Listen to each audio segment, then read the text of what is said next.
नमस्कार, मी अशोक मिरगे आणि आपण ऐकत आहात मिरगेंची कविता. आपण या 2-4 महिन्यामध्ये IAS केडरचे अधिकारी तुकाराम मुंडे यांनी आपल्या कामाचा लावलेला धडाका आणि त्याच्यावर जनतेच्या प्रतिक्रिया ह्या सोशल मीडियावर बघत असतो.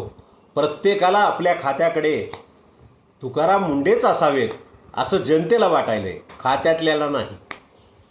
मी तर असं म्हटलं होतं एकदा की सगळेच खाते शासनाचे तुकाराम मुंडेकडे एकदा चार्ज देऊन टाका, त्याच्याशिवाय हे प्रशासन सुधारणार नाही. अशी अवस्था प्रशासनातल्या प्रत्येक खात्याची झाली आहे. आणि म्हणूनच आज मी सगळे अधिकारी तुकाराम कधी होणार या शीर्षकाखाली माझी कविता सादर करणार आहे. ऐकूया ती कविता. कर्तव्यनिष्ठ अधिकाऱ्याचा कसा नंबर 2 वाले धसका घ्यायलेत. कर्तव्यनिष्ठ अधिकाऱ्याचा कसा नंबर 2 वाले धसका घ्यायलेत आणि रस्त्यावर मोठ्याने तुकाराम म्हटलं तरी 2-4 शटर खाली यायलेत.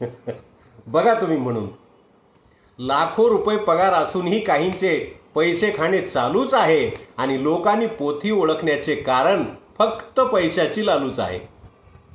भ्रष्टाचाराची सरकारी भाकरी जेव्हा स्वतः प्रशासन चुरत असतं, मग कुणीही बिया तिथेच लावतं जिथे पाणी मुरत असतं. खडकावर कोण लावील?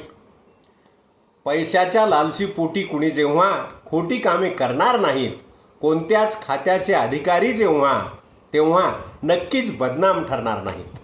प्रशासनातील सगळेच अधिकारी जेव्हा कायद्याप्रमाणे वागतील तेव्हा नक्कीच अवैध धंदेवाले चांगल्या धंद्याच्या नादी लागतील.